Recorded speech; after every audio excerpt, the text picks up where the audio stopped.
vez pasada creo que terminé como que en media hora.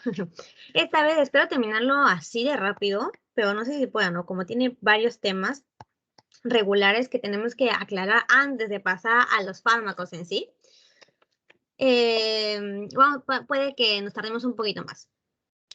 Como les dije, esta es la última clase antes de parciales. Después de esta vamos a hacer un repaso de todos los temas, resolviendo algunos exámenes pasados, ¿no? Algunas preguntas de los exámenes pasados del ciclo que yo llevé, ¿no? Para que se les dé una idea cómo es el examen de farmacología. Aunque ya ustedes estuvieron practicando, ¿no? Con los pasitos de cada semana que hemos dado, que todo era sacado de los exámenes pasados. Ya, ahora sí. Esta clase va a ser sobre farmacología del dolor y de la inflamación. Vamos a hablar de, primero que nada, los AINE, los antiinflamatorios no esteroideos, que generalmente se usan para los dolores no tan graves, los dolores menores a moderados. ¿Ok? Los antiinflamatorios no esteroideos, primero, ¿qué tipo de fármacos son?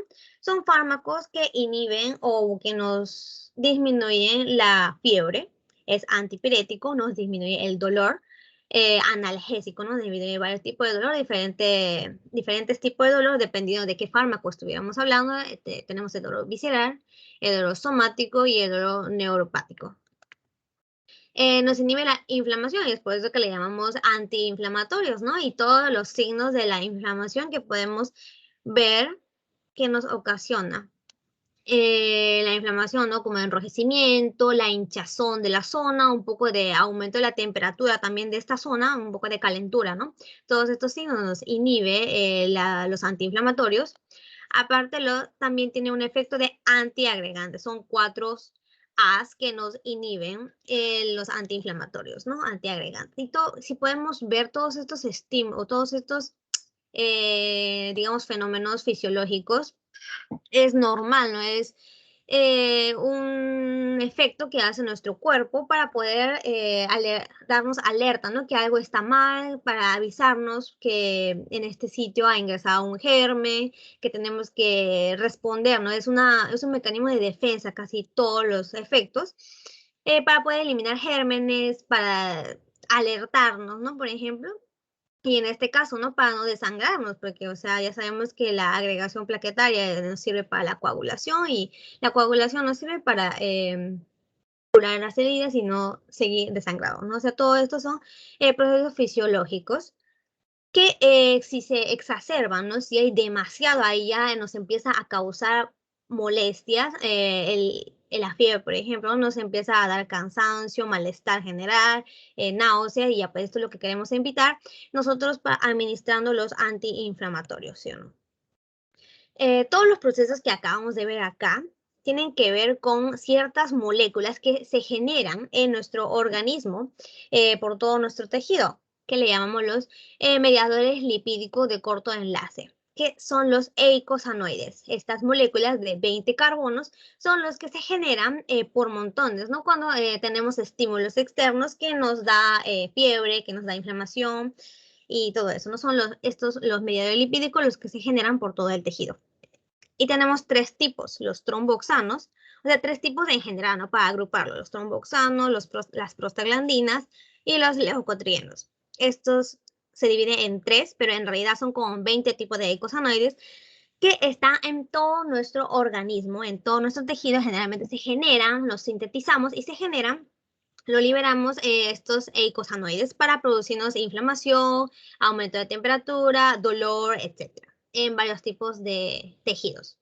Y dependiendo de cada tejido, es lo que se liberan diferentes tipos de mediadores lipídicos, diferentes tipos de eicosanoides. Y dependiendo de qué eicosanoides estamos hablando, nos genera diferente efecto en diferentes tejidos, ¿no? Así como los neurotransmisores, ¿no? Que dependiendo de en qué tejido estamos hablando, nos dan diferente efecto. Ya, parece trabalenguas. Seguimos. Tenemos como 20 tipos de eicosanoides, como le dije, son mediadores lipídicos de corto enlace. Cuando se liberan, actúan en los tejidos, actúan en células vecinas y cuando termina el estímulo se desaparecen. Por eso es de corto enlace. Tiene varios tipos de efectos, por ejemplo, las prostaglandinas E1, E2, D2 o prostaciclina 2 tiene acción vasodilatación, tiene acción vasodilatadora. Por lo contrario, ¿no? Totalmente contrario a los tromboxanos A, los leucotrienos, tiene efecto vasoconstrictora. Nos contrae los músculos de los vasos sanguíneos, nos contrae los músculos de los bronquios. También tiene un efecto broncoconstrictora, tiene un efecto en este caso broncodilatadora, no tiene efectos contrarios. Las prostaglandinas con el tromboxano A2. Aparte, los leucotrienos pueden aumentar la permeabilidad vascular, tiene un efecto de aumentar la permeabilidad vascular y el leucotrieno B4 específicamente tiene que ver con la adhesión leucocitaria y con la quimiotaxis, ¿no? Esto nos suena como que actúa más en el proceso inflamatorio, ¿sí o no? Al igual que las prostaglandinas, ¿no? Que también nos aumenta la permeabilidad vascular, también hace efecto en la inflamación.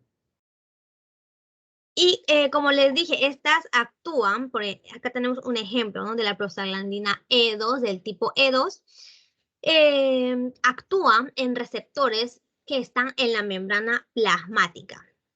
¿Ok? Así como los neurotransmisores no ingresaban adentro de la célula, ¿no? O sea, ellos actuaban en receptores que estaban en la membrana plasmática y intracelular hacían todo una vía de señalización, una cascada de vía de señalización para generarnos los efectos que queríamos del tejido, ¿sí o no? Al igual que los neurotransmisores, estas se acoplan a proteínas G. ¿Se acuerdan de las proteínas G? Teníamos tres tipos. Teníamos a las proteínas GS, que liberan nuestra subunidad AS, las proteínas GI y a las proteínas GQ, ¿sí o no? Y ya.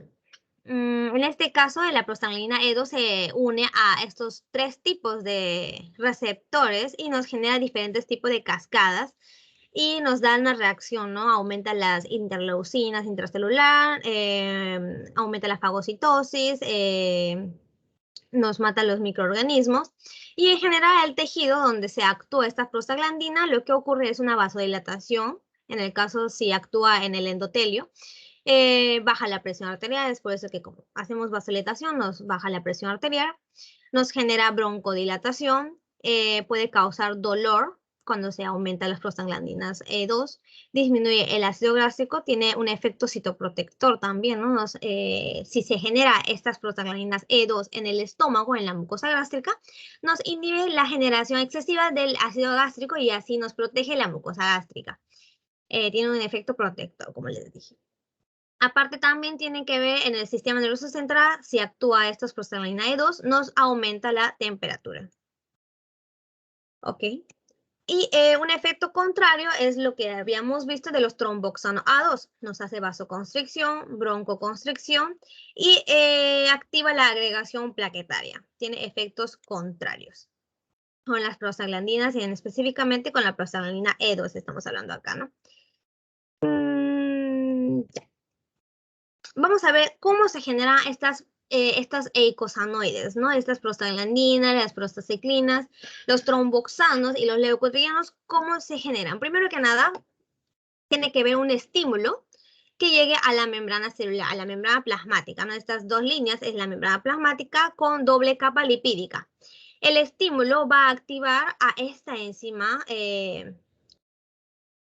importantísima, ¿no? En esta cascada que es la fosfolipasa A2. Acuérdense, la fosfolipasa A2 va a activarse y va a degradar los fosfolípidos que están en esta membrana celular, que hay un montón, hay abundantemente, y nos genera nuestro producto que es el ácido araquidónico.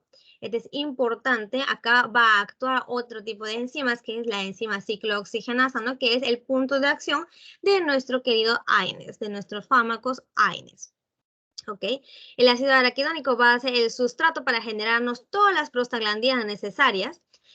Primero nos genera la común, que es la prostaglandina G2, luego nos genera la prostaglandina H2, a partir de la H2 nos generan varios tipos de prostaciclinas, prostaglandinas y tromboxanos. ¿Ok? En este proceso, ¿no? De actuar en el ácido araquidónico tenemos dos tipos de ciclooxigenasas. Tenemos la ciclooxigenasa 1 y la ciclooxigenasa tipo 2. Esto ya lo hemos visto en bioquímica. Espero que se acuerde un poquito de esta cascada. Vamos a hablar luego, ¿no? De en qué se caracteriza cada una de las enzimas. Ahora vamos a hablar de los efectos que causa cada eicosanoide, ¿no? En este caso, el tromboxano 2, ya hemos visto, ya lo he repetido como 2 veces, favorece a la agregación plaquetaria y hace una vasoconstricción, aparte broncoconstricción también, ¿ok? Los prostaglandinas D2, E2 hace lo contrario al tromboxano, hace vasodilatación, broncodilatación y aumenta la permeabilidad vascular, ¿no? Para que por acá pasen los leucocitos, los macrófagos, ¿no? Para que hagan efecto en la inflamación, digamos. La prostaciclina también tiene un efecto vasodilatadora y inhibe la agregación plaquetaria. Tiene un efecto contrario con el tromboxano A2 también. Y aparte, en el ácido araquidónico hay otra enzima que puede hacer su efecto, ¿no? Que puede catalizarlo, que es la lipooxigenasa. Acá vamos a generarnos todos los leucotrienos que acabamos de ver hace un ratito. Primero se genera el común, ¿no? Que es el leucotrieno A4 y a partir de esto vamos a generar varios tipos de leucotrienos que en total van a hacer un efecto de aumentar la permeabilidad vascular, broncoespasmo, ¿no? O sea, la broncoespasmo, broncoconstricción y vasoconstricción también. ¿Ok? Los leucotrienos van a tener este tipo de acción. ¿Ok? ¿Y qué hacen los AINES? Simplemente nos inhiben todas estas enzimas, el COX-1 y el COX-2, y nos inhibe la generación de los eicosanoides que nos ocasionan todos estos efectos que tienen que ver con la inflamación, con el aumento de la temperatura y con el dolor. ¿Ok?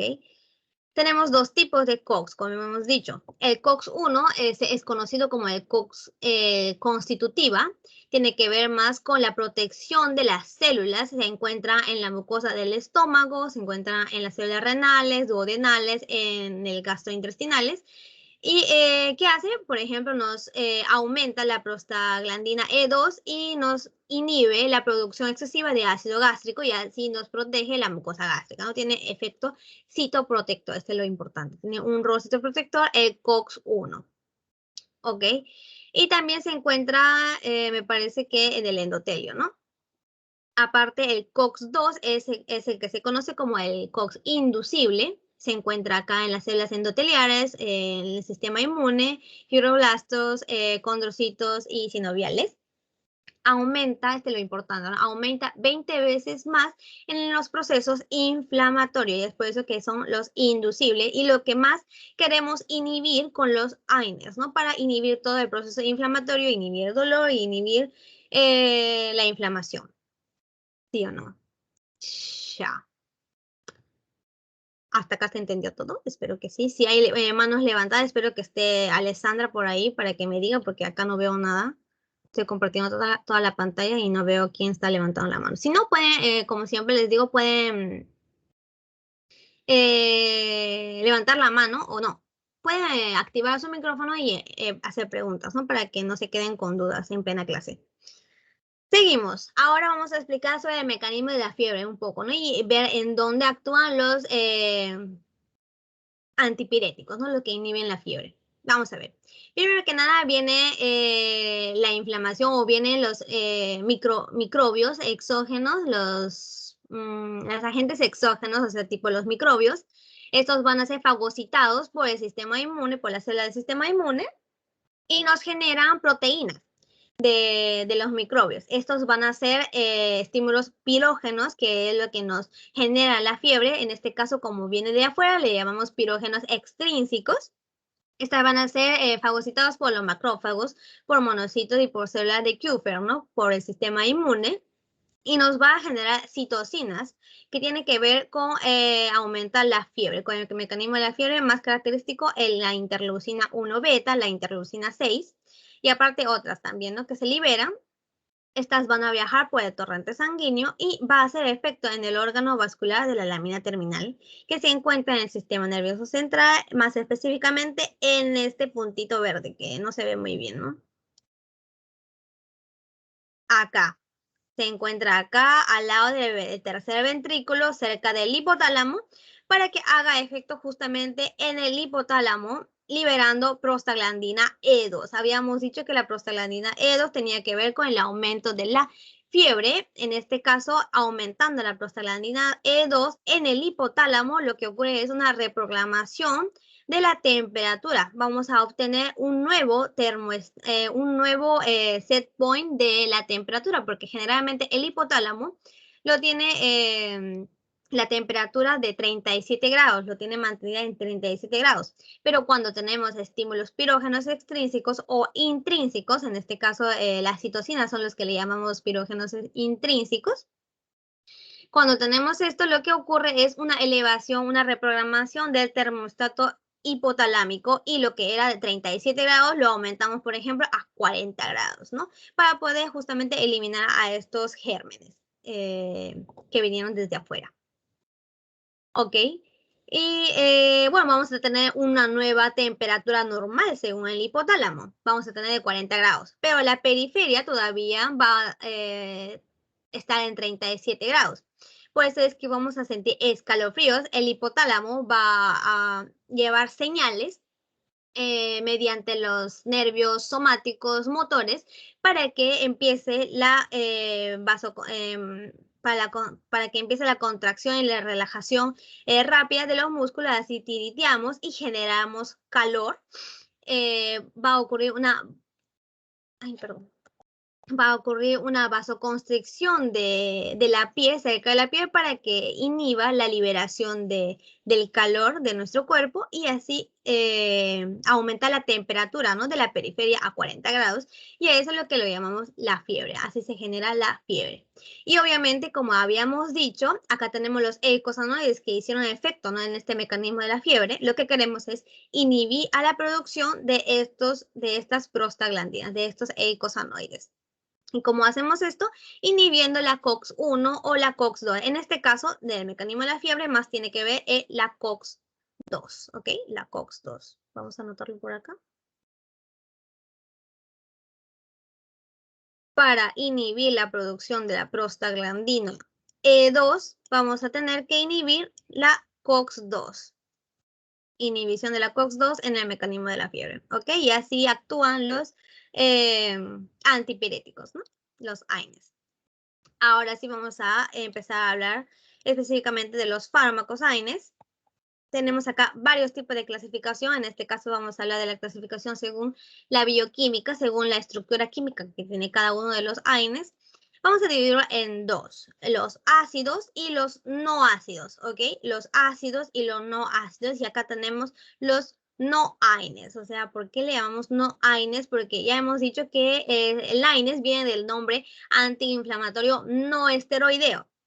¿Ok? En este caso, el paraaminofen, que es el paracetamol, no tiene actividad antiinflamatoria, tiene actividad antipirética, tiene actividad analgésica, pero no tiene actividad antiinflamatoria, así que exactamente no es parte de los AINES, ¿ok? El paracetamol no es parte de los AINES, pero es muy efectivo en disminuir la fiebre y el dolor leve moderado. Ok, seguimos con los ácidos. Tenemos a los salicílicos, que es la aspirina, los propiónicos, acá tenemos el naproxeno, ibuprofeno, ketoprofeno. En los enólicos tenemos al metamizol, piroxicam, menoxicam. En los acéticos, ketorolaco, diclofenaco, indometacina. Y a los coxib, a los coxib, que son los celecoxib, etericoxib y lumiracoxib, que no son los AINES generalmente relativamente nuevos. Acá los que se pueden aprender bien, que les va a venir en el examen, va a ser la aspirina. Anoten aspirina, naproxeno, ibuprofeno, ketoprofeno, todos los propiónicos. Los enólicos, dentro de los enólicos, más que nada el metamizol, que vamos a hablar, ¿no?, obviamente próximamente. Dentro de acá, el diclofenaco, la indometacina, que es usado para la enfermedad de la gota, más que nada, para inhibirnos la inflamación, ¿no? Dentro de estos grupos, es el que más potencia antiinflamatoria tiene, la indometacina, diclofenaco, como ya le dije, el ketorolaco, y dentro de los coxib, el celecoxib, ¿ok? El más mencionado, celecoxib, y aparte el paracetamol, ¿ok? O sea, casi todos que les van a venir, pero por ejemplo el piroxicam y el menoxicam no he visto que les venga. El ketorolaco tampoco. y estos dos, ¿no? Coxib tampoco, ¿no? O sea, casi todos, pero menos algunos. Ya. Otro tipo de clasificación es según la selectividad que tienen los fármacos. Acabamos de decir que estos fármacos pueden inhibir a dos tipos de COX, al COX-1 y al COX-2. Pero el Coxib que hemos visto en el último de los tipos ácidos de los AINES, son relativamente nuevos que hicieron que sea más específico de la COX-2, porque para poder disminuir la gastrolesividad. O sea, hemos dicho que si inhibimos la COX-1 que está en la mucosa gástrica, ¿qué ocurre? Nos daña la mucosa gástrica. Tenemos gastrolesividad, nos duele el estómago y al final si consumimos mucho de estos AINES nos puede ocasionar úlceras gástricas, ¿sí o no? Por el daño en el estómago, por el daño de la mucosa, porque inhibimos su COX-1 que tenía el rol de citoprotector de la mucosa gástrica, ¿ok? Para evitar esto, se han generado los COX-SIB que eran selectivos de la 2, ¿sí o no? Acá podemos ver la selectividad de la COX-2 de los COX-SIB y es alto, es muy alto, es prácticamente solo actúa en la COX-2. Y tenemos otros, ¿no? Que no son tan selectivos o no selectivos, como en el caso del naproxeno. A ver, vamos a seguir con nuestra prueba. El naproxeno, el ibuprofeno, ¿no? Que son los que les dije que se tenía que aprender. Y paracetamol son generalmente no selectivos. Pueden inhibir a ambos, al COX-1, COX-2, al COX-1 o al COX-2. Así que tiene relativamente una gastrolesividad. No tanto, ¿no? Porque está acá en el medio. Más gastrolesivos son los ketorolacos. El ketorolaco, ketoprofeno, la indometacina son más gastrolesivos porque cada vez más se acerca a la selectividad en el COX-1, ¿sí? Tiene más selectividad a comparación del naproxeno o ibuprofeno, ¿ok? Hasta acá estamos bien, ¿sí o no? Dependiendo de qué tanta selectividad al COX-1 tienen, es más gastrolesiva. Acá podemos ver qué tan gastrolesivo, qué tan daño a la mucosa pueden dar. El ketorolaco es el que da más daño a la mucosa. Le sigue el ketoprofeno, después la indometacina, el naproxeno. Y al final los celecoxib, ¿no? Y el diclofenaco son casi nada de lesión gástrica. No ocasiona casi nada de lesión gástrica. El diclofenaco es como que medio, no sé, digamos raro. En la teoría nos dice que es selectivo de la COX-2. En la teoría nos dice que es selectivo de la COX-2, pero en la teoría grabada, yo me acuerdo en la teoría grabada nos decían que el diclofenaco era selectivo de la COX-2, pero es falso, ¿no? O sea, el diclofenaco, ¿en dónde está? Está acá. O sea, sí tiene más selectividad hacia la COX-2 que se asemeja, ¿no? A los COX-SIB, pero no es del todo. Por eso que en la clase sincrónica, yo me acuerdo en la clase grabada sincrónica, en la clase sincrónica, dijo el profesor que no era selectivo. Así que les recomiendo que cuando tengan la clase sincrónica de la teoría de este tema, les pregunten, ¿no? Le recalquen al profesor si es selectivo o no, porque tal vez le pregunten eso en el parcial. Seguimos. Ahora los que son más selectivos al COX-2, ¿no? ¿Qué tipo de daño nos da? Nos da daño cardiovascular, nos aumenta el riesgo cardiovascular, son más cardiolesivos. ¿Por qué? ¿Por qué creen que sea más cardiolesivos los que son selectivos al COX-2? La COX-1 ya sabemos, ¿no? Porque está en la mucosa gástrica y se supone que era un factor que protegía a la mucosa gástrica y como inhibimos a este COX-1, nos da daño en la mucosa gástrica. Pero ¿por qué la COX-2? Vamos a retroceder un poquito para ver qué hacía la COX-2. Ya, no pluma. La COX-2, no, acá no. Ya. La COX-2, por ejemplo, nos hacía vasodilatación, nos generaba vasodilatación, broncodilatación, ¿sí o no? Broncodilatación, vasoconstricción y también aparte, a ver, nos hacía, aumentando la prostaciclina, nos inhibía la agregación plaquetaria. Y por lo contrario, los tromboxanos nos aumentaba la agregación plaquetaria y nos hacía vasoconstricción, ¿sí o no?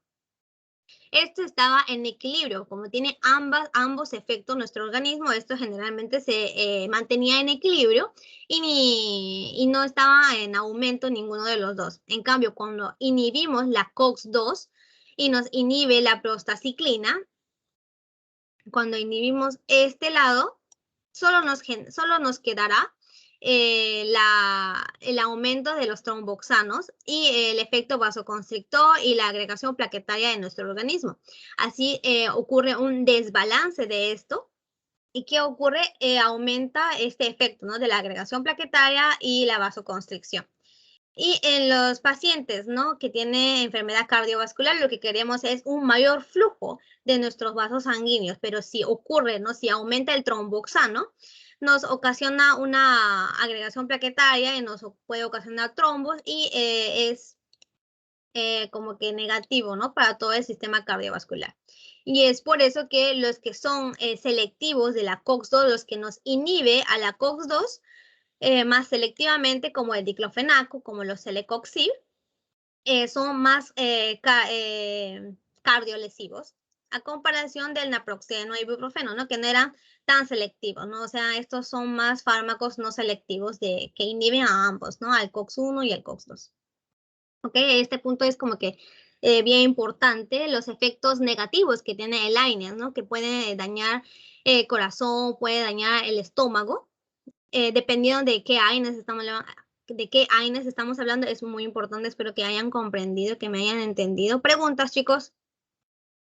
¿Se entendió todo? Preguntas. Para empezar con la explicación de cada uno de los AINES. Así rapidito. Y con eso terminamos, ¿ah? Ya no hay más que recalcar en esta clase. ¿Se entendió? El efecto de los AINES. Primero que nada, que inhibe a los COX, a los ciclooxigenasa, ¿no? Que es la enzima crítica para aumentar los eicosanoides, los tromboxanos, las prostaglandinas. Y tenemos AINES que tienen más selectividad al COX-1 y tenemos AINES que tienen más selectividad al COX-2. Cuando tienen más selectividad al COX-2 son más cardiolesivos y cuando tienen más selectividad al COX-1 son gastrolesivos. ¿Ok? Ok. Una pregunta, Tania. Dime. O sea, los AINES no van a inhibir a la lipoxigenasa. Los AINES, un ratito. Acá. No inhiben a la lipoxigenasa. O sea, cuando queremos hacer un efecto, o sea, cuando administramos AINES, solo inhibe a la ciclooxigenasa, o sea, a esta vía. Solo inhibe a la producción de prostaglandinas, tromboxanos y prostaciclinas, ¿no? Pero se sigue generando leucotrienos. Exactamente. Tal cual. Lo que acabas de decir, Yanela, ¿no? Ah, sí. Ok. Ya, Gracias, Tania. dale. Ya, y bueno, este es de su teoría, o sea, lo más acá les puedo decir, ¿no? Todo el orden de cuál es cuál es más gastrolesivo, cuál es más cardiolesivo. Les puedo decir el orden que lo he sacado de otras fuentes, ¿no? Me imagino a diferentes fuentes ¿cómo se llama? De la teoría. Así que seguía más que nada de la teoría. El mío solo lo usan como una guía, ¿no? Acá vemos cuál es más gastrolesivo. O sea, obviamente que a comparación, eran los fármacos no selectivos, ¿sí o no? A los que inhibían casi por igual al COX-1 y al COX-2. Pues esos son gastrolesivos, ¿no? Tiene un alto daño gastrointestinal en esta mucosa. En cambio, el diclofenaco, los COX-CIBs, habíamos dicho que eran más selectivos al COX-2. O sea, no tiene mucho que ver con el efecto citoprotector que nos hacía el COX-1. Así que estas no ocasionan casi nada de daño gastrointestinal. A diferencia del daño cardiovascular, ¿no? Ahora estos están abajo, pueden ver, está al revés. El ibuprofeno y el naproxeno no tienen mucho daño cardiovascular, pero los que son selectivos del COX-2 tienen una alto riesgo, digamos, de daño cardiovascular. ¿Ok? En este caso, el naproxeno es el que, según la teoría, ¿no? El naproxeno es el que causa más daño en el estómago y en el intestino. Y el diclofenaco es el fármaco que causa más daño cardiovascular. Así que cuidado con el diclofenaco y el naproxeno. ¿Ok? Ahora sí, empezamos con cada uno de los fármacos para comparar entre estos, los que son más dados en el examen, ¿no? Los que les van a venir más en el examen. O que es más probable que les vengan en el examen. Vamos a ver. La aspirina. La aspirina habíamos dicho que es un AINES de tipo ácido, ¿se acuerdan? Inhibía, o bueno, hacía los 4As. Los 4As, que eran efecto antiinflamatorio, efecto analgésico, antipirético y antiagregación plaquetaria. ¿Ok? Tiene los 4 efectos. La aspirina está inactiva permanentemente a los COX-1 y a los COX-2. Tiene más potencia en inhibir al COX-1. Este es importante. Tiene más efecto en el COX-1. ¿Y el COX-1 qué nos hacía? Nos generaba, no creo que me expliqué muy específicamente, nos generaba los tromboxanos A2. A2, ¿ok? Los COX-1 nos hacía un efecto de generarnos tromboxano A2. Y el tromboxano A2, ¿qué nos hacía? Nos hacía vasoconstricción, nos hacía broncoconstricción y nos hacía agregación plaquetaria. ¿Ok? Tenía este efecto el tromboxano A2.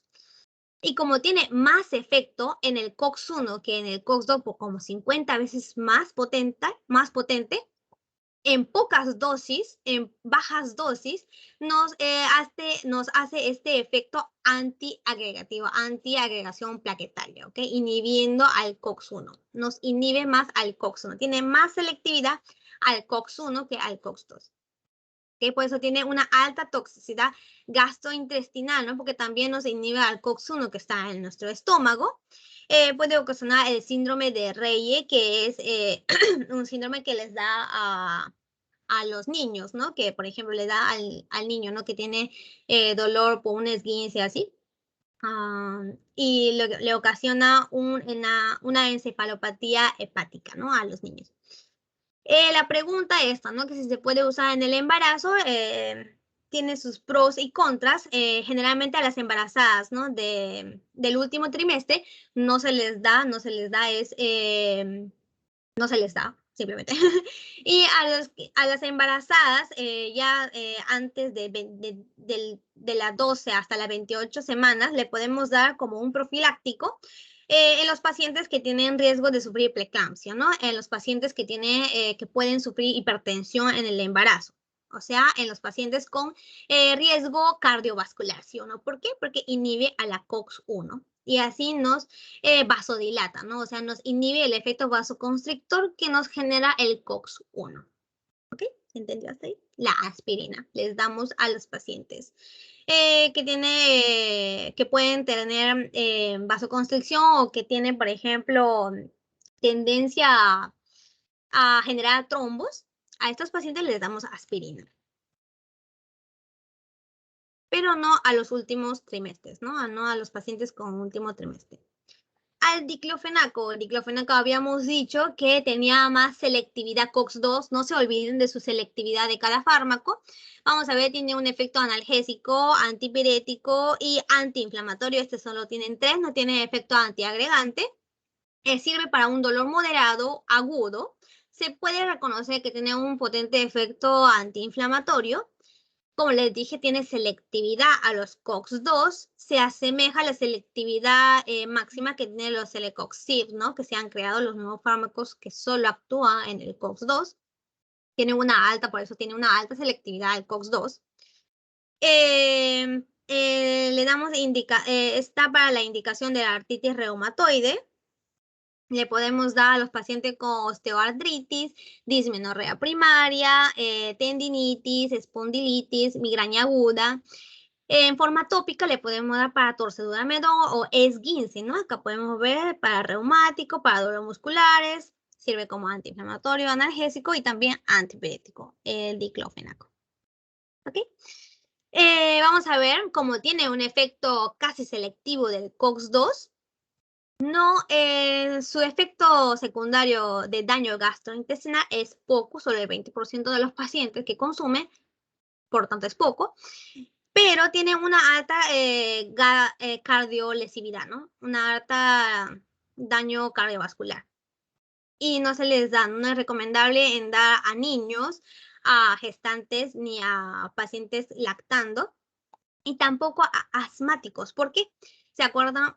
Podemos ver que el COX-2 nos genera, el COX-2 nos generaba prostaglandinas que nos daba el efecto broncodilatadora. ¿Ok? Los COX-1 y los COX-1 y COX-2 nos generaban eicosanoides, digamos, que hacía efecto broncodilatadora, ¿no? Broncodilatadora. Pero cuando inhibimos a estos, solo nos quedan los leucotrienos, ¿se acuerdan? Como le he dicho hace un ratito a Yanela, los AINES no inhiben a la lipooxigenasas, por eso nos queda el efecto leucotrieno. ¿Y qué hacían los leucotrienos? Así tenía un efecto broncoconstrictora, y esto es lo que daña a los pacientes asmáticos, puede exacerbar su broncoconstricción y puede ser dañino para ellos, por eso no se les recomienda darle a asmáticos. Específicamente el diclofenaco no es para los asmáticos. Y se puede usar también para relajantes musculares, ¿no? Y así disminuir el dolor muscular del cuello, hombros y espalda. Ya. Seguimos.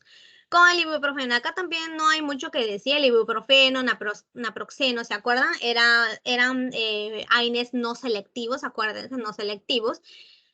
A diferencia del naproxeno, tiene creo que menos gastrolesividad, era el segundo, me acuerdo que era naproxeno, le seguía el ibuprofeno y le seguía el diclofenaco, ¿no? Así, acuérdense esa secuencia.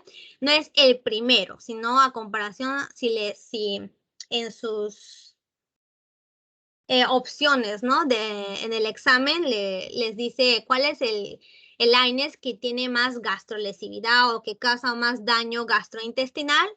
Si le ponen naproxeno, ibuprofeno, celecoxib, elijan sin dudarlo el naproxeno, ¿ok? Que está en su teoría. Todo guíense de la teoría, por favor. Ya, estas también tienen su efecto analgésico, antiinflamatorio y antipirético, ¿no? Los tres As. Indicado en cefaleas, odontalgias, dismenorrea, artritis reumatoide. Tiene menos toxicidad gastrointestinal que, por ejemplo, en el caso de la aspirina, menos, pero igual tiene, ahí está, menos que el naproxeno, pero ahí está la gastrolesividad. Está contraindicado para las enfermedades ulcerosas, asmáticas y en el embarazo, en el tercer trimestre de la gestación. Ok, tenemos el ibuprofeno, ¿no? Alivia el dolor, baja la fiebre. Efecto antiinflamatorio, antipirético y analgésico. Por último, el paracetamol, que habíamos dicho que no es AINES, y estamos hablando en este tema, ¿no? Pero no es AINES, pero tiene su actividad antipirética y analgésica. Y no es AINES porque no tiene una actividad antiinflamatoria, ¿ok? Se le puede administrar por vía oral, por vía parenteral. Su indicación es para un dolor leve, menos que el diclofenaco, fiebre. En dosis altas puede causar hepatotoxicidad. Esto es importante, es un punto importante. Tiene un alto efecto hepatotóxico. O sea, usa mucho en el metabolismo al hígado, tanto así que lo desgasta demasiado. ¿Ok? Y es por eso que otro punto importante, no se puede tomar junto con el alcohol, porque ya sabemos que el metabolismo del alcohol, para desintoxicarnos del alcohol, nosotros usamos bastante el hígado. Y es por eso que no podemos tomarlo junto, ¿no? Porque el hígado explota. Ya, se puede tomar con antihistamínicos, sedantes y descongestionantes en conjunto. Y esto es lo que le llamamos el panadol, ¿no? El panadol antigripal tiene todos estos antihistamínicos, descongestionantes en conjunto con el paracetamol, ¿no? Para tener un efecto global, digamos. Ya, y se puede usar para el embarazo, no es dañino para el embarazo y es por eso que se le receta a los pacientes embarazadas, ¿no? Cuando tienen dolor, cuando tienen cefalea, cuando tienen cefalea, he visto que le recetan bastante. No pueden recetar a los demás, ¿no? O sea, mejor el paracetamol, ¿no? Que no tiene efecto dañino al embarazo. Y ya. Ahora, por último, los Celecoxib. Tenemos a los Celecoxib. Esa también podemos darle por administración vía oral. Inhibe selectivamente a los COX-2. Sí, ya todos los que terminan en COXIB, acuérdense que tienen selectividad al COX-2, solo inhiben al COX-2. Actúa como antiinflamatorio, analgésico, antipirético. Se indica en dismenorrea primaria, artritis reumatoides, artritis idiopática juvenil. ¿Por qué? ¿Por qué juvenil? Porque estos jóvenes tienen menos probabilidad de que sufran enfermedades cardiovasculares, ¿sí o no? Porque los selectivos del COX-2 son más cardiolesivos, ¿ok? Pues se contraindican en en los pacientes con cardiopatías o en los pacientes asmáticos, ¿no? Porque puede exacerbarles el efecto broncoconstrictora. Y último, el metamizol, que es medio complicado. Les puse acá, jeje, lo saqué de mi tarea de laboratorio, no se copien totalmente, por favor. Tienen que ustedes mismos hacer su tarea. Ay, mi pluma. Ya. El metamizol, ¿no? Habíamos dicho que es otro AINES. Tiene efecto antiinflamatorio, antipirético, antiinflamatorio, pero este no solo inhibe, o sea, tiene dos formas de acción. Tiene una acción periférica que se basa, ¿no?, en la inhibición de las ciclooxigenasas. Ahí tenemos el efecto antiinflamatorio, analgésico, antipirético. Y aparte, tenemos una otra vía, ¿no?, que es la vía de activación del óxido nítrico GMP. Y esto ocurre en el nivel central y nos atenúa la sensación de dolor, nos reduce la sensibilidad de los nociceptores y tienen como que doble acción. Y es por eso que es más potente, que es un analgésico, es un AINES un poquito más potente a comparación del diclofenaco, que la aspirina o que el paracetamol. ¿Ok? Este ya se va a usar más en dolores agudos, postoperatorios, postraumáticos, en dolores con tipo cólico. También es un antiespasmódico, o sea, también hemos visto que había varios tipos de dolores, ¿no? Dolor somático, dolor visceral, dolor neuropático, y también hace efecto en los dolores viscerales, ¿ok? En los tipos cólicos. En fiebre alta, que no responde a los demás antieméticos, ¿no? Antitérmicos o antipiréticos, ¿ok? Y por último, las interacciones farmacológicas negativas que puede tener los AINES. No tienen que tener cuidado con todos estos fármacos en administrarlo en conjunto con los AINES. No debemos administrarlo en conjunto con los AINES. Tenemos acá, por ejemplo, la digoxina, ¿no?, que es un antiarrítmico, aumenta la concentración plasmática y el riesgo de la toxicidad de los AINES. Acá he visto un examen pasado que venía del IECA, que es también un fármaco que actúa para las cardiopatías. En este caso se puede usar para disminuir la hipertensión de los pacientes, el IECA, el inhibidor de la enzima convertidora de angiotensina. Lo vamos a ver en la parte del final de farmacología. En este caso, si lo administramos en conjunto, nos aumenta el riesgo de la insuficiencia renal e hipercalcemia, ¿no? O sea, no administremos junto con los IECAs. Y acá les dejo, ¿no?, todo este gráfico que, bueno, viene de su teoría, así que se lo memorizan todo lo que puedan, ¿no? Porque puede que le vengan cualquiera de estos.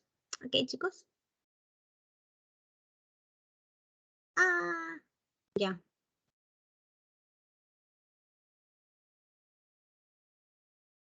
Bien, chicos. ¿Preguntas de la clase? ¿De los AINES? Ya se dejó de compartir, creo, hoy.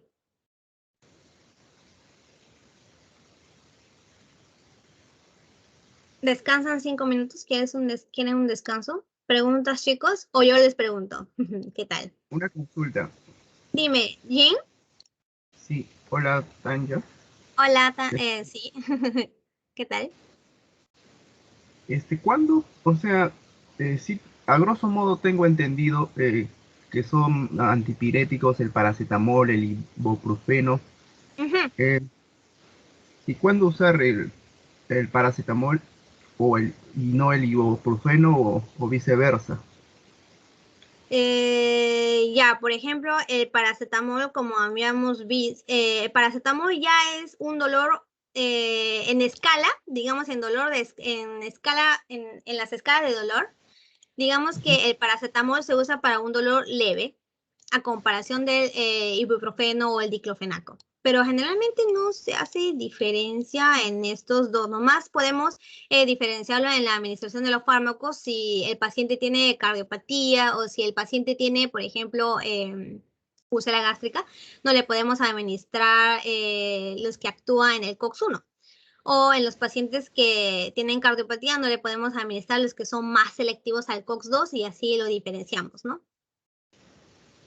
Por Pero, ejemplo, en el caso del paracetamol, es más cardiotóxico, cardiolesivo que el ibuprofeno. Por eso a los pacientes con enfermedad cardiovascular le podemos administrar más el ibuprofeno o el naproxeno que el paracetamol. Un ejemplo. ok, Ya. perfecto. Pero tampoco nunca he visto que lo hayan usado, por ejemplo, el COX, la ciclooxigenasa como antipiréticos, ¿también se da ese uso? Claro, el COX-2 también tiene los inhibidores selectivos del COX-2, ¿no? Los COX-CIFs. También tiene efecto antiinflamatorio, tiene efecto analgésico y tiene efecto antipirético. Sí. Entonces, los COX-2 serían los menos lesivos, porque Claro, son no lesivos en cuanto para inhibir la temperatura, la fiebre. claro, son los menos lesivos en términos del estómago, del tracto gastrointestinal, porque no inhibe a los COX-1, solo inhiben a los COX-2. Ok, gracias. Ya. Otra pregunta, chicos.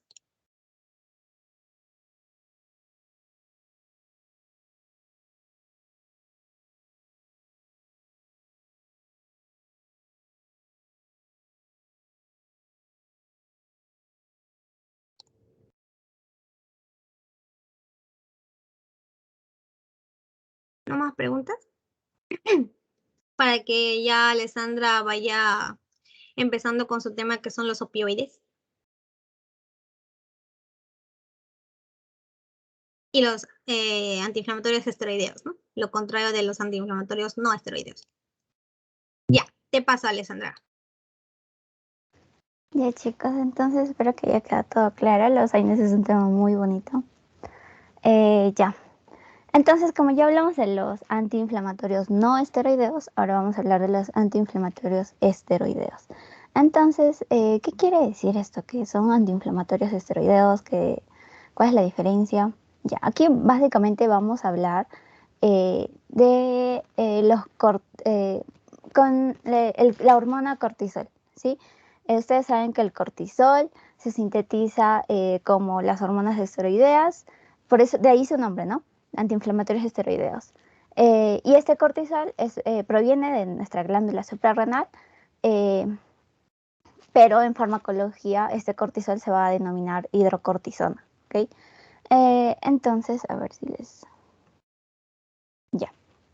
Entonces, primero vamos a recordar, ¿no? Cómo era la fisiopatología. Ustedes se acuerdan que tenemos nuestro eje hipotálamo, hipófisis y glándula suprarrenal. Entonces, nuestra glándula suprarrenal, que está aquí en nuestra corteza suprarrenal, ustedes saben que tiene capas, ¿sí?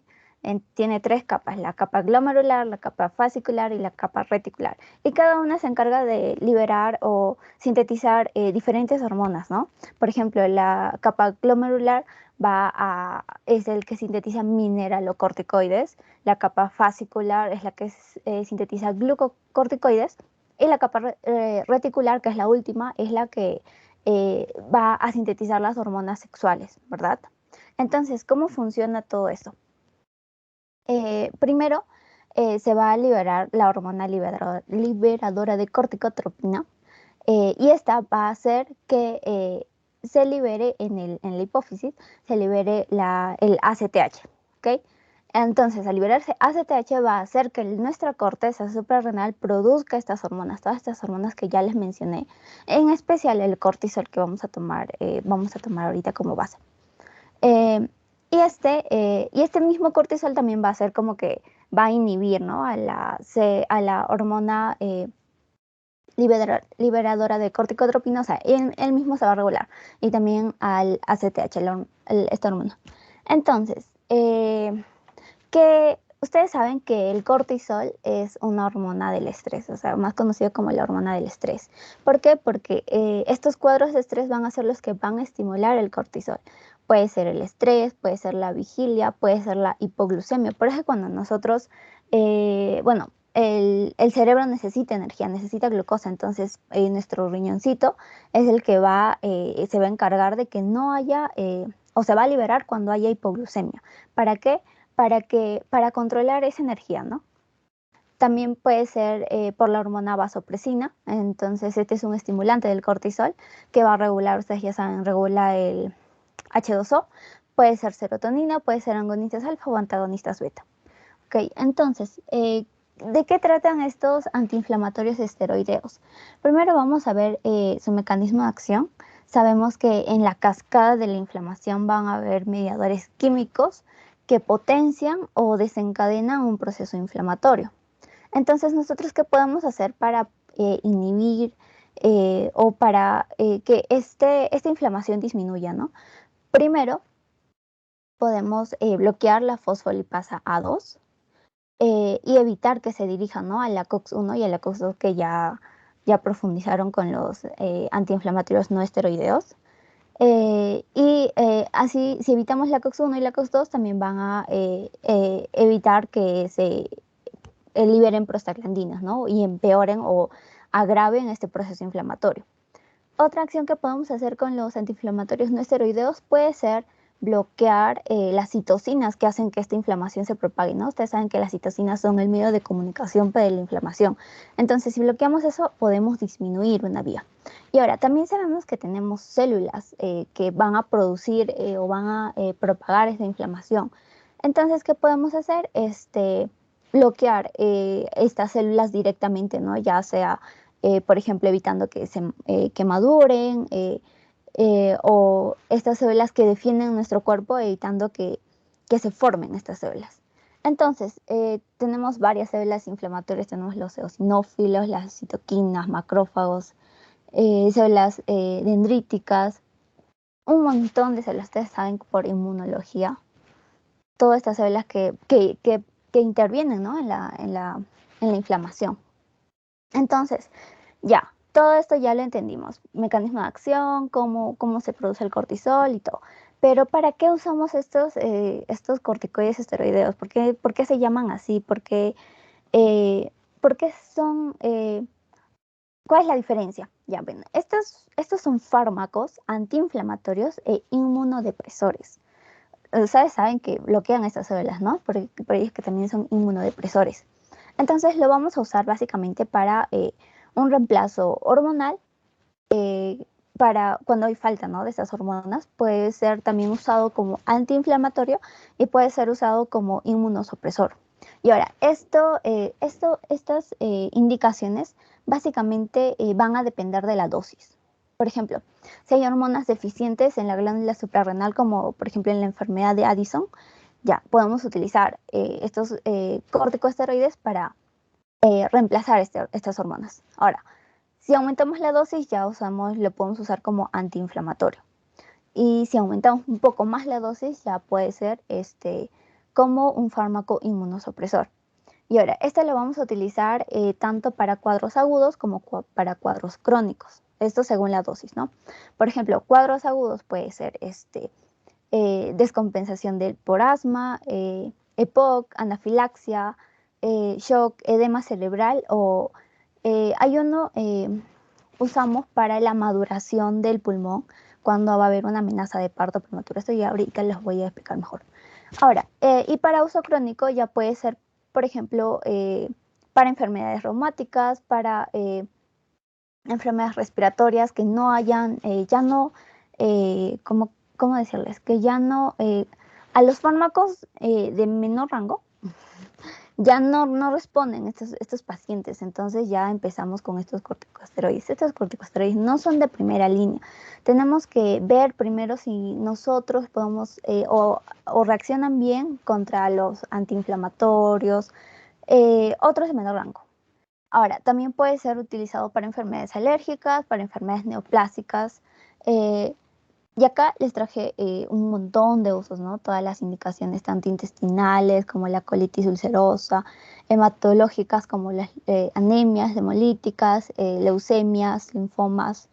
Y tiene un montón de usos. Pero como les dije, esto no es, por ejemplo, es antiinflamatorio. Ya, le damos antiinflamatorio. No, no, porque es... como este corticosteroide también es inmunosupresor, entonces debemos tener cuidado con qué recetar y qué no recetar, ¿sí? Ya. Entonces, ¿cómo se clasifican estos corticosteroides o estos antiinflamatorios esteroideos? Básicamente en 3 grupos. Ya. Primero 2 grupos. Los glucocorticoides, que son los que modifican el metabolismo de la glucosa y estos van a tener más un efecto antiinflamatorio. Y los mineralocorticoides. El mineralocorticoides saben que tiene, va a poder modificar el H2O, ¿no? Entonces, o con los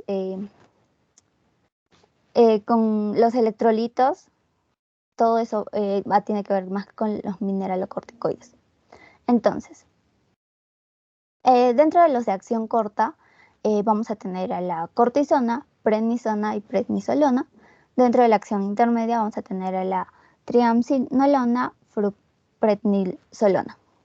Y de acción prolongada tenemos a la dexametasona, betametasona y flunmetasona. Y ahora, ¿pero cómo es la diferencia? Ya, dentro de los de acción corta, estos van a tener una acción de 8 a 12 horas.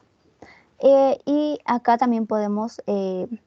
como les dije, la cortisona o hidrocortisona, que es el cortisol fisiológico, ¿no? Nuestra hormona fisiológica, que es el cortisol. Entonces, estos de acción corta van a bajar la potencia, o sea, son de baja potencia, no es que son muy fuertes, pero tienen de inicio rápido, o sea, actúan muy rápido. Pero esto, ¿por qué lo usamos en crisis agudas? Si tiene potencia baja, no nos serviría, ¿no? Por su acción rápida, y si nosotros jugamos con no jugamos, ¿no? Sino vemos qué dosis darle, podemos utilizarlo para cuadros de emergencia, cuadros agudos, crisis agudas. Y por más que tenga una potencia baja, si nosotros le aumentamos la dosis, vamos a poder ayudar a nuestro paciente en estas crisis en donde se tiene que actuar de manera rápida, ¿no? ¿Y cuáles son esas crisis? Puede ser la crisis anafiláctica, puede ser una crisis de broncoespasmo, puede haber insuficiencia suprarrenal aguda, en el shock también, o cuando hay una persona trasplantada y hay un rechazo agudo, ¿no? Entonces ahí podemos actuar rápidamente y recetarle estos glucocorticoides de acción corta porque van a iniciar más rápido y aumentarle la dosis, ¿no? Para que no sean de su naturaleza de baja potencia. Ahora, puede también usarse para coma mixedematoso. Estos son pacientes que tienen un cuadro de hipotiroidismo extremo, así súper agudo. Entonces, ¿qué va a pasar cuando nosotros le recetemos estos glucocorticoides? Básicamente vamos a mantener la función cardiovascular y la glicemia, ¿ok? Para que nuestro cerebro no se quede sin glucosa. Ahora, dentro de los de acción intermedia, estos básicamente van a durar de unas 12 a 36 horas. Y esto ya lo vamos a usar como fármacos de uso crónico, o sea, ya más tiempo. Ok, acá también dentro de estos triamcinolona y fluprednisolona podemos incluir a la prednisona y prednisolona, pero así ya de uso crónico, ¿ok? Ahora, estos fármacos van a ser más potentes y de inicio rápido, igual que los anteriores. Inicio rápido, pero estos son un poco más potentes. Ahora, una curiosidad es que la triamcinolona solo se va a poder administrar por vía intramuscular. ¿Ok? Entonces, como tiene una potencia intermedia y con un inicio medio rápido, esto lo podemos utilizar como terapia de reemplazo, o sea, como inmunosupresor. Para que ya enfermedades crónicas, ¿no? Enfermedad reumática, como la polimialgia, fiebre reumática, la enfermedad de Addison. Estos ya son síndromes que son más crónicos. Puede ser una enfermedad bronquial ya crónica, puede ser después de un trasplante, así evitar que haya rechazo del órgano, ¿sí? Puede ser también para enfermedades hemolíticas como anemias, leucemias, para dermatitis atópica o enfermedades del riñón como la glomerulonefritis o el síndrome nefrótico. Y ahora, dentro de los de acción prolongada, estos ya duran más tiempo, ¿no? Pues su mismo nombre lo dice. Estos van a durar más de 36 horas. Entre los básicos, dexametasona y betametasona, ¿ok? Estos también se pueden usar en el embarazo, ¿ok? Para procesos agudos y se caracterizan porque estos fármacos van a tener son los más potentes que tenemos y van a tener un inicio rápido. Estos corticosteroides van a ser los más eficaces y más potentes que tenemos dentro de toda nuestra gama de corticosteroides. ¿Y para qué lo usamos? Como son más potentes, pueden ser para enfermedades o cuadros potentes o urgentes, como la enfermedad reumática, enfermedad de Addison, como ya les mencioné, ¿no? Aquí estos ya podemos utilizarlo como se puede usar en el embarazo, podemos utilizarlo para la maduración pulmonar cuando una mujer está con amenaza de parto, entonces podemos emplear estos corticosteroides de acción prolongada.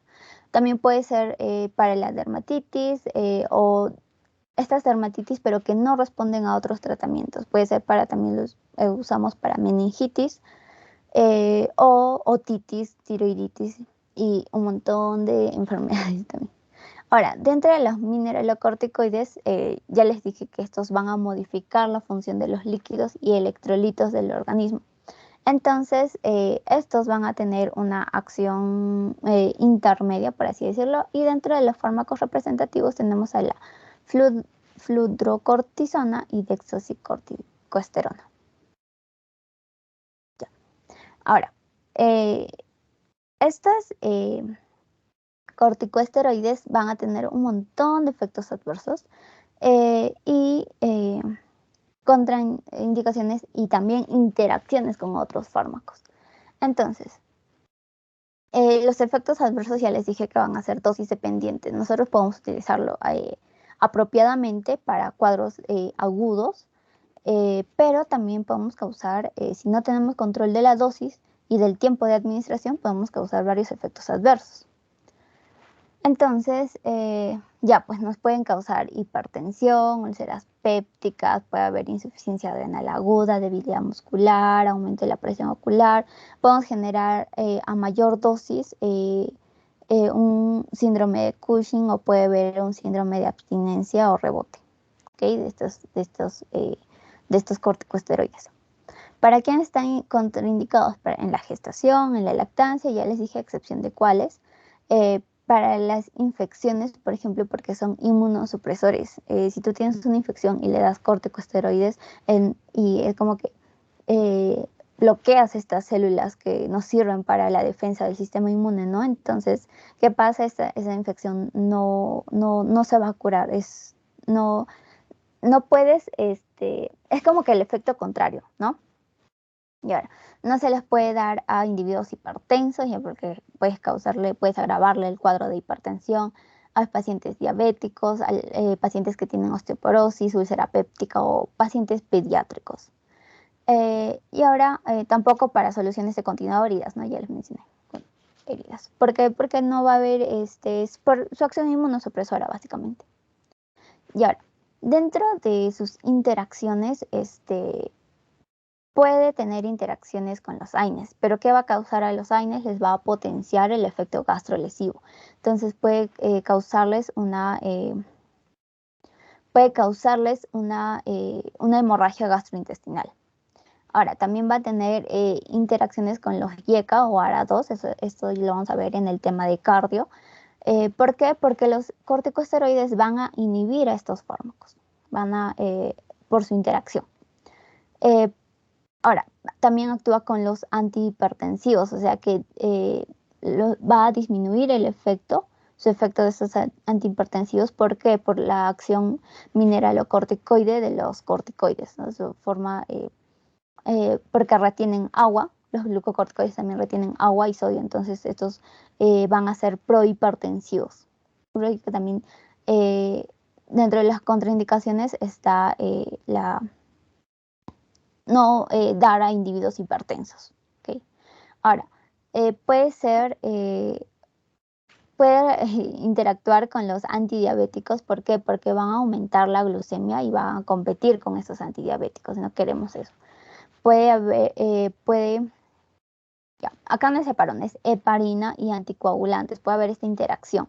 ¿Por qué? Porque va a aumentar va a aumentar la función de estos anticoagulantes o esta heparina. Ahora, con los diuréticos también tenemos que tener cuidado porque va a haber una mayor pérdida de potasio, entonces va a producir cuadros de hipocalcemia. Si nuestro paciente toma antidepresivos tricíclicos o barbitúricos y antihistamínicos. Ahora, dentro de estos barbitúricos y antihistamínicos van a acelerar el metabolismo estos barbitúricos aceleran el metabolismo de estos corticosteroides, ¿sí? Y dentro de estos antidepresivos tricíclicos, estos van a incrementar la presión intraocular. Entonces, hay que tomar en cuenta para recetar estos corticosteroides todos estos efectos. Ya. ¿Alguna pregunta con corticosteroides?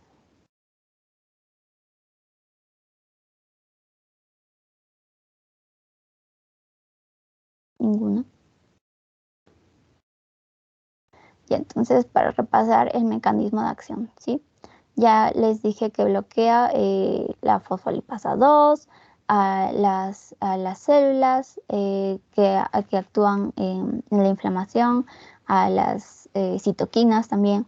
Y ahora, estos corticosteroides se van a caracterizar por ser antiinflamatorios e inmunorreguladores, inmunopresores.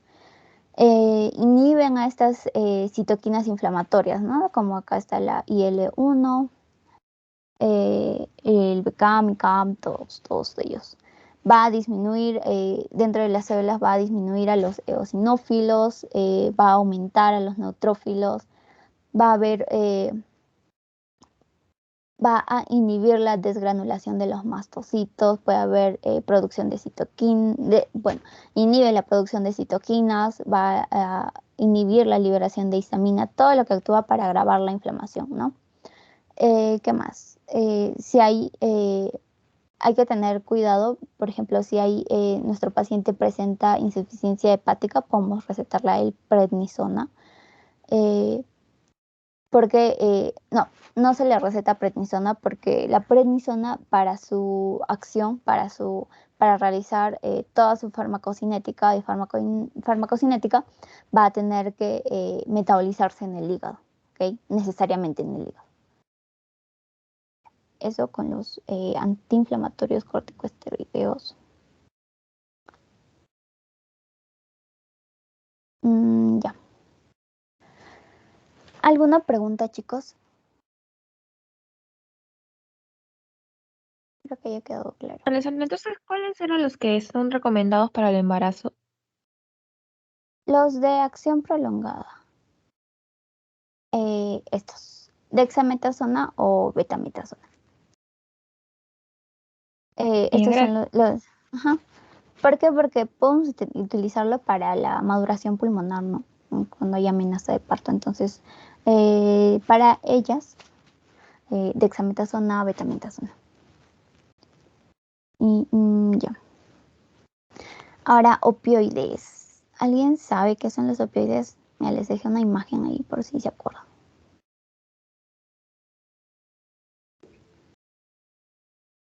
No sé si ustedes hayan visto esa serie de Doctor House. Ustedes saben que él tiene una neuropatía, ¿no? Saben que una neuropatía es un dolor así súper crónico. Y él usa Vicodin. El Vicodin va a ser un opioide. Y este opioide no se va a llamar Vicodin, se va a llamar hidrocodona. ¿Ok? Entonces, la hidrocodona no se ve mucho acá en el Perú, pero este es un opioide que va a tener una acción leve a moderada. Y ahora, ustedes saben que yo creo que ustedes han deducido que por estos opioides van a generar dependencia o adicción, ¿no? Por ello que él no puede dejar de tomar aparte del dolor, no puede dejar de tomar su medicamento. Y ahora, entonces, ¿para qué vamos a usar estos opioides? ¿Qué uso tienen estos opioides a diferencia de los antiinflamatorios o de los antiinflamatorios esteroideos o no esteroideos? Ya. Primero tenemos que recordar unas ciertas palabras que vamos a ver que son endorfinas, que son narcóticos, que son opiáceos, que son opioides. Ya. Empezamos de inicio, en orden. ¿Qué son los opiáceos? Los opiáceos van a ser derivados del opio. Esta es una planta que se denomina amapola somniferum, ¿okay? El mismo nombre lo dice. Y estos opiáceos tienen una actividad similar a la morfina.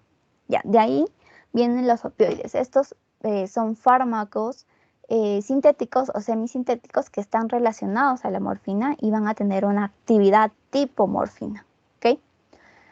También, entonces, estos opioides se van a dividir en dos, en los exógenos y en los endógenos. Los exógenos van a ser naturales, semisintéticos, sintéticos y estos vienen de afuera, ¿no? Y los endógenos que se encuentran en nosotros como las encefalinas, endorfinas, dinorfinas, endomorfinas. Ya, y ahora, estos opioides endógenos van a interactuar con lo que son los receptores que ya les voy a hablar en el mecanismo de acción, ¿sí? Puede ser mu, puede ser delta, puede ser kappa, todos estos.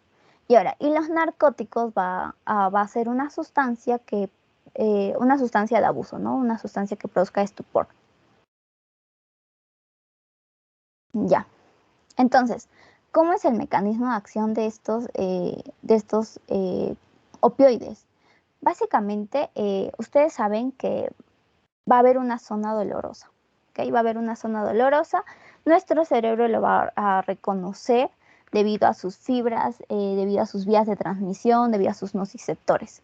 Entonces, ¿cuál es la diferencia de estos opioides con los antiinflamatorios, con los AINES?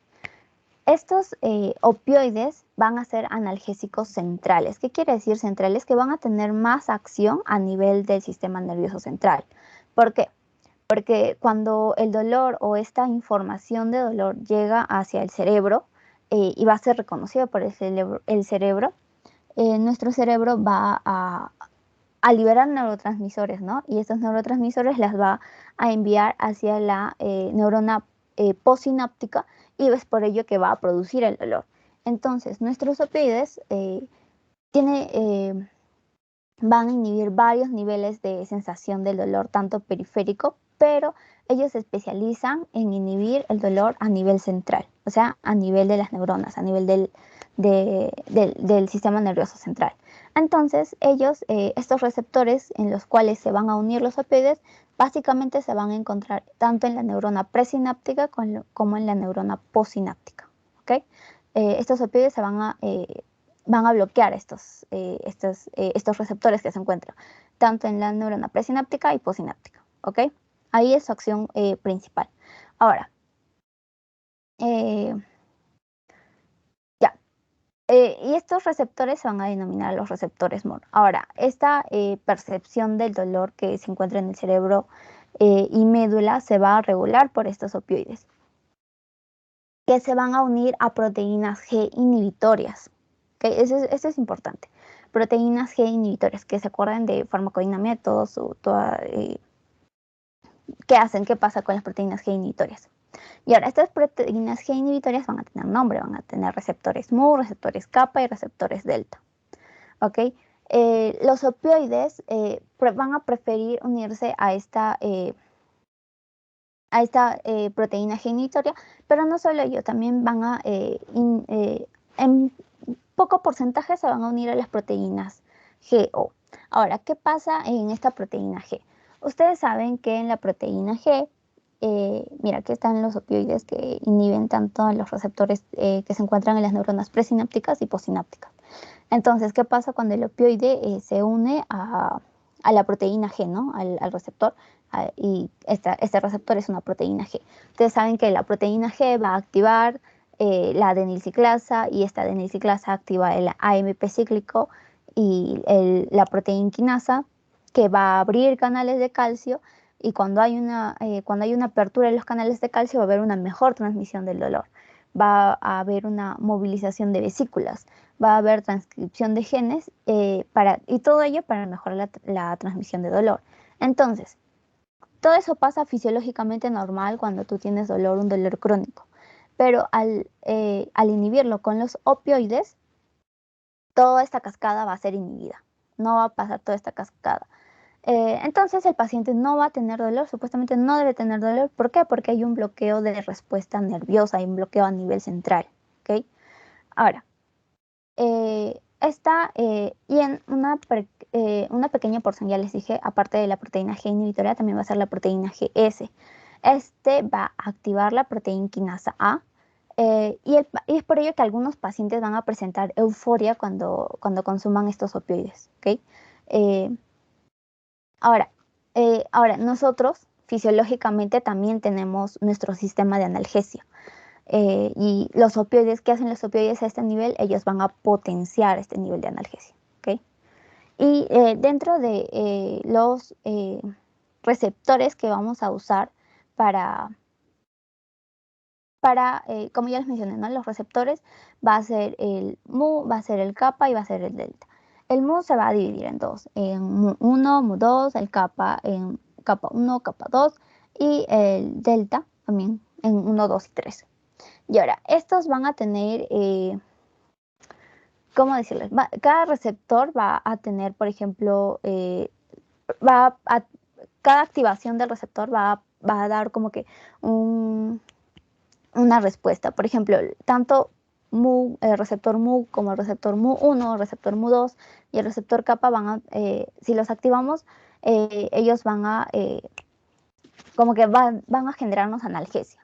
Ahora, ¿quién es el que nos da una depresión respiratoria de todos estos receptores? Va a ser el mu2.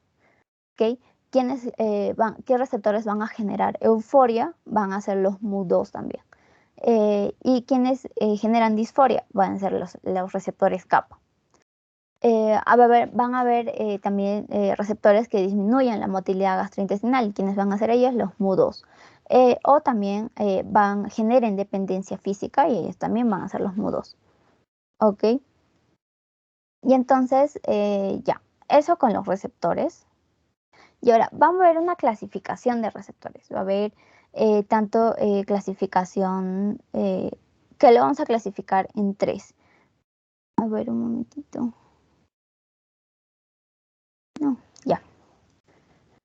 Lo vamos a clasificar en 3, los cuales van a ser, o cuál es su clasificación. Primero vamos a tener a los agonistas puros, a los antagonistas puros, a los agonistas antagonistas y a los agonistas parciales. ¿Okay? Entonces, dentro de los agonistas puros, que van a tener una mayor gran afinidad y eficacia, ustedes saben, agonistas, vamos a encontrar aquí a los opioides naturales, a los opioides semisintéticos y a los opioides sintéticos. ¿Okay? Ahora, y cada uno tiene su grupo, ¿no? Por ejemplo, dentro de los opioides naturales vamos a tener a la morfina, que es nuestro gold estándar dentro de todos los opioides, que generalmente se da en una dosis de 5 a 20 miligramos. Ya vamos a verla. Y aquí vamos a ver con la potencia analgésica. Otro opioide natural va a ser la codeína o el dextrometorfano. ¿Okay? Dentro de los semisintéticos, opioides semisintéticos, que son agonistas puros, o sea, que estimulan a los receptores ya les voy a hablar un poco de ello. Semisintéticos tenemos la oxicodona, el tramadol también lo vamos a usar, generalmente usamos para todo el tramadol, no todo, ¿no? dependiendo del grado del dolor.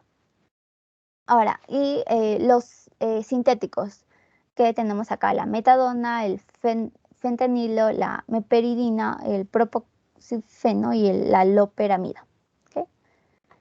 Y otra clasificación, aparte de estos agonistas puros, van a ser los agonistas parciales. Aquí tenemos también sintéticos como la buprenorfina, ¿okay? Es el único dentro de los agonistas parciales, la buprenorfina. Dentro de los agonistas y antagonistas que inhiben al receptor mu, pero también estimulan al receptor kappa, por eso son agonistas antagonistas, tenemos a la nalbufina, que este es un opioide sintético, ¿okay? Y dentro de los antagonistas, ya saben que bloquean o hacen un efecto contrario a todos los opioides. Estos van a actuar en los receptores mu y van a revertir el efecto que se estaba logrando, ¿no? Si activamos el receptor mu. Entonces aquí tenemos a la naxolona y a la naltrexona, ¿ok? Entonces, nuestro gol estándar, morfina, y nuestro antagonista, por si sucede algo, naloxona. Acuérdense que dentro de los agonistas puros, estos agonistas puros van a estimular especialmente al receptor mu, ¿ok? Dentro de los agonistas parciales, estos también estimulan a los receptores mu, pero no en tanta potencia como los agonistas puros, ¿no? Ustedes se acuerdan de farmacodinámica. Y dentro de los agonistas y antagonistas, estos inhiben al receptor mu, pero también estimulan al receptor kappa. Y los antagonistas, ya que son los que revierten la respuesta que estábamos logrando. Y ahora, ustedes saben la escalera terapéutica, ¿no? Si es que un paciente viene con dolor, que se les da en el escalón 1, por ejemplo, analgésicos no opioides, pero con analgésicos como acá ya entran los AINES, paracetamol, metamicol. Si el dolor ya es más elevado, más no pasa con estos fármacos, ya podemos utilizar opioides débiles, coanalgésicos, y acá es por ello que acá interviene la potencia analgésica, ¿no? de los opioides. Por ejemplo, en la escala 3 ya, si no responden a estos opioides débiles, ya utilizamos opioides más potentes con otros coanalgésicos. Y si es que no responden ya al fármaco, ya puede haber una neuromodulación más una ablación de los nervios, ¿okay? Porque el dolor es tan crónico que no pasa. Y acá tienen que tener en cuenta esta escala. Acá la morfina es nuestro gol estándar, por eso es 1. Ok, para abajo son los opioides débiles, para arriba los opioides más potentes. Nosotros vamos a utilizar más que todo el tramadol para lo que son ya en el escalón 2, en los opioides débiles, pero también puede ser la codeína. Ya, subiendo de escalón ya tenemos a los opioides potentes, ¿no? Ahora, ustedes cuando receten o cuando manejen el dolor es una sensación subjetiva.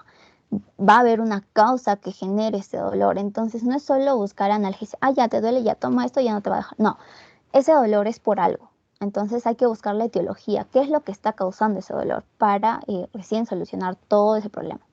Si tenemos dolor leve, podemos utilizar tramadol, codeína, hidrocodona. Ahora, si hay un dolor ya grave, ya empezamos con los opioides potentes, ¿no? La morfina, fentanilo, oxicodona, metadona. Y ahora, va a haber, los opioides también lo podemos utilizar como antitusígenos, o sea, para la tos. Y ahí los que van a ayudar con la tos va a ser la codeína, el dextrometorfano. ¿Ok? Estos dos son antitusígenos, opioides antitusígenos, codeína y dextrometorfano. Ya, y eso con la potencia analgésica. ¿Sí? Y según esto se usa o se emplea según la escalera terapéutica que que lo realizó la OMS, ¿no? Y acá un poco más para profundizar cómo son los agonistas puros. Los agonistas puros, ellos van a preferir a los receptores mu, van a causar analgesia supraespinal, van a causar sedación, pero también puede causar tolerancia. Y saben que los receptores Mu hay dos, receptores Mu1 y receptores Mu2. Y entre los receptores Mu2 va a causar miosis, depresión respiratoria, va a causar euforia. Y dentro, aquí están la mayoría de nuestros fármacos opioides. Está la morfina, codeína, dextrometorfano, ya les dije, codeína y dextrometorfano son antitusígenos, metadona, fentanilo, oxicodona, tramadol. Ya. Ahora, dentro de los agonistas, antagonistas, ya les dije, va a haber inhibición del receptor Mu, pero va a haber estimulación del receptor kappa. ¿Qué van a causar ellos? Analgesia, como todos los opioides, miosis, disforia, sedación, depresión respiratoria. Y acá nuestro fármaco representativo va a ser la nalbufina y todos estos demás fármacos. Dentro de los agonistas parciales vamos a tener que va a tener un efecto parcial, pero más que todo por el receptor Mu. Y aquí solo tenemos a uno, que es la buprenorfina. Y el antagonista puro, ya les dije que es el que inhibe el efecto farmacológico. Él va a revertir lo que es la sedación, va a revertir lo que es todo lo que causan los opioides, ¿no? Va a revertir la depresión respiratoria, va a revertir la hipotensión. Y aquí nuestro fármaco representativo es la naloxona o la naltrexolona. Y ahora, ¿por qué les repito esto? Porque con los fármacos, con los opioides, puede haber intoxicación. ¿Y quiénes van qué síntomas, qué signos van a presentar ellos? Pueden haber una frecuencia cardíaca disminuida, puede haber hipotensión, va a alterar el sistema respiratorio, va a haber temperaturas, las pupilas, va a haber ruidos abdominales disminuidos, en la piel va a haber hipotermia. Entonces, como antes les mencionaba, ¿no? El síndrome de abstinencia, síndrome serotoninérgico, como todos los fármacos que producen síndromes tóxicos, uno de ellos es los opioides. Entonces, para revertir todo eso, utilizamos nuestro antagonista puro, que es la naloxona. ¿Okay? ¿Qué más? Dentro de los agonistas puros, estos ya les dije, la mayoría de nuestros fármacos van a tener una afinidad y gran eficacia y solo estimulan un receptor. ¿Okay? Ahora, nuestros agonistas, antagonistas, estos van a tener afinidad, pero no van a ser tan eficaces. Van a bloquear acción de ligandos endógenos y exógenos. No, estos son agonistas antagonistas, ¿no? Estos agonistas producen un efecto agonista tanto en Mu y kappa. ¿Qué más? Agonistas parciales van a tener una gran afinidad, pero baja eficacia. Y los antagonistas no hay afinidad, no hay eficacia. Sí hay afinidad, perdón, no hay eficacia y bloquean, ¿no? Toda la acción de los opioides. Ya. Entonces los opioides van a tener un montón de indicaciones, ¿no? Van a actuar a nivel de varios órganos. A nivel de la temperatura, ellas van a causar vasodilatación, puede haber disminución en la producción de calor, porque va a alterar los mecanismos hipotalámicos que regulan el calor. ¿Okay?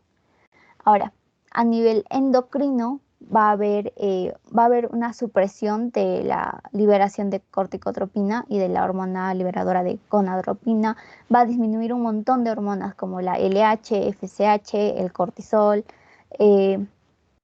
Va a aumentar la concentración de prolactina en el receptor Mu y la hormona de crecimiento que actúa entonces en el receptor Mu2 y en el receptor delta.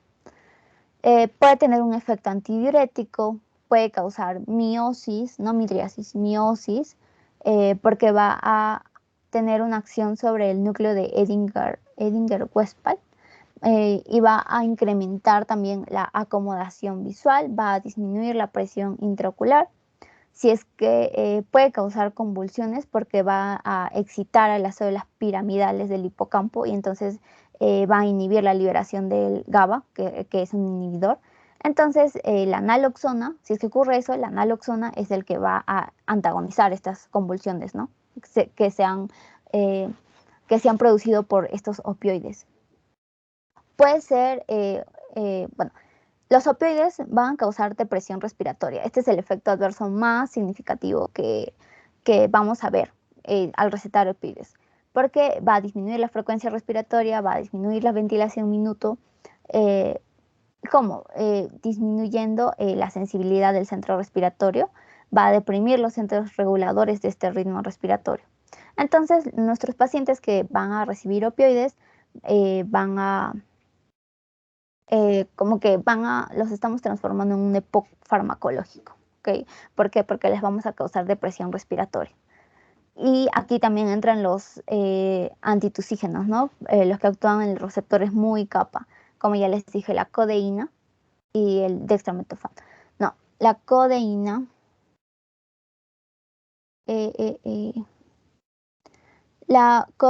y el dextroprofixen. Ya. Ya. ¿Y qué pasa con la tos? Van a deprimir el centro de la tos. Por ejemplo, la morfina va a ser un depresor, va a ser el que va a deprimir más el sistema respiratorio, pero no es el mejor antitusígeno. El mejor antitusígeno, aparte de la codeína, va a ser el dextromethorphan, ¿ok? Entonces, la morfina puede deprimir el sistema respiratorio, pero no actúa como antitusígeno, o no es el mejor antitusígeno, a diferencia del dextromethorphan y la codeína. Puede causar náuseas y vómitos, porque los opioides van a actuar con el receptor mu, y este efecto emético va a ser por una estimulación directa en la zona de los quimiorreceptores. Y a dosis altas de morfina se van a inhibir estos centros del vómito, estos síntomas del vómito.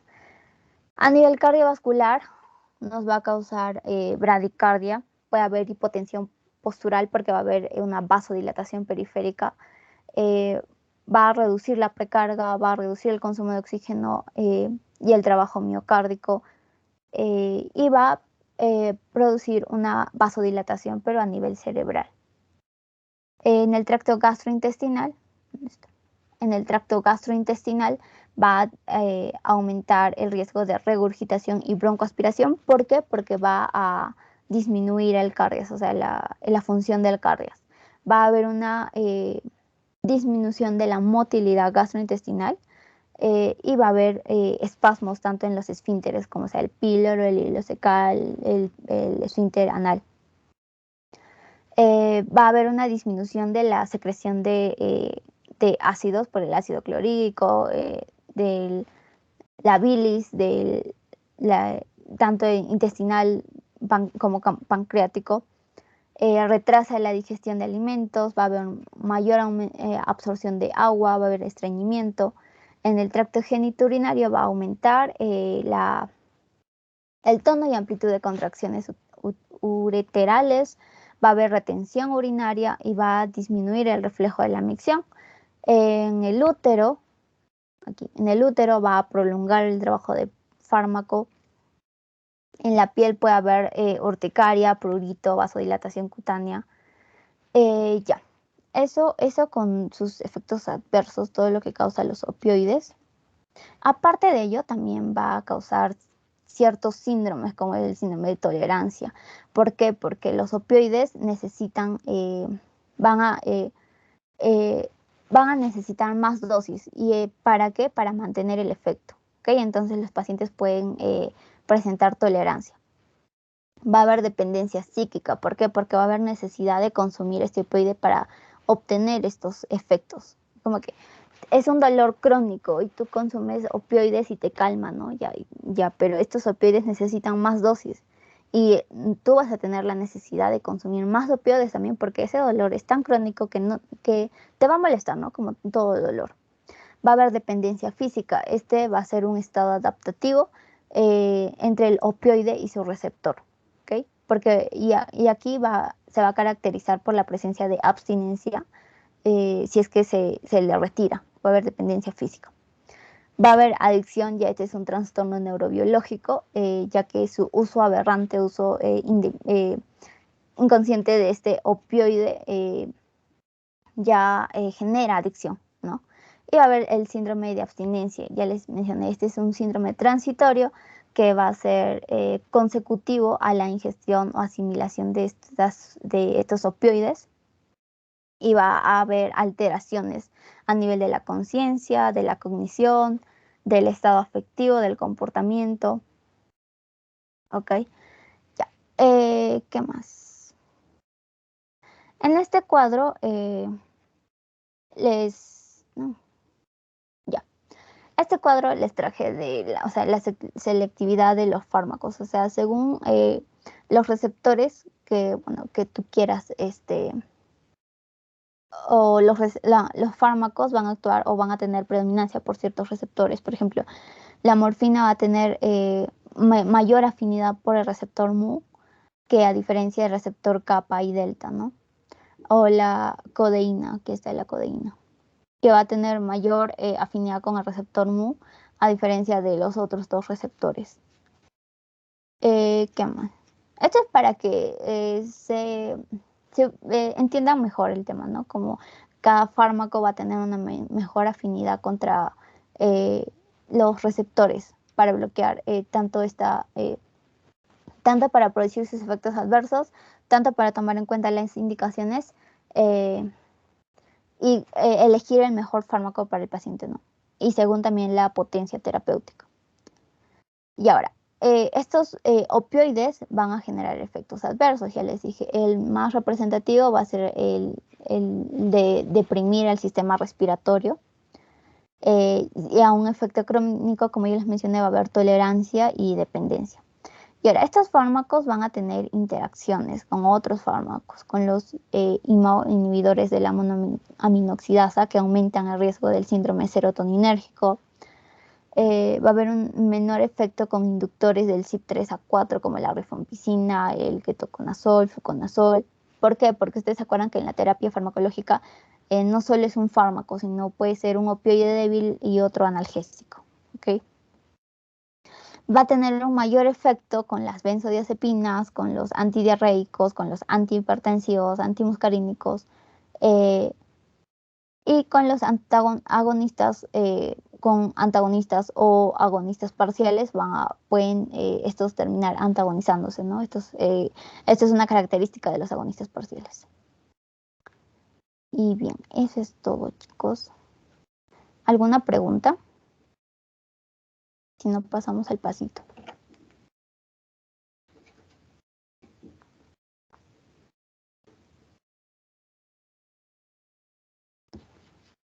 Chicos, ¿están ahí?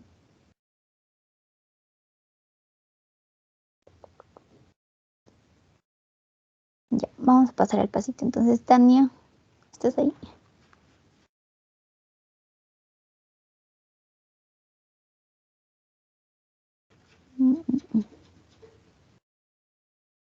Ya, sí. Estaba revisando el pasito a ver si estaba con todas las respuestas y le faltaba una, así que le acabo de poner. A ver, ya. Link. Les mando por el Teams, por el mensaje. Hay que dejar de grabar, Tania. Ay, es cierto. ¿Dónde está?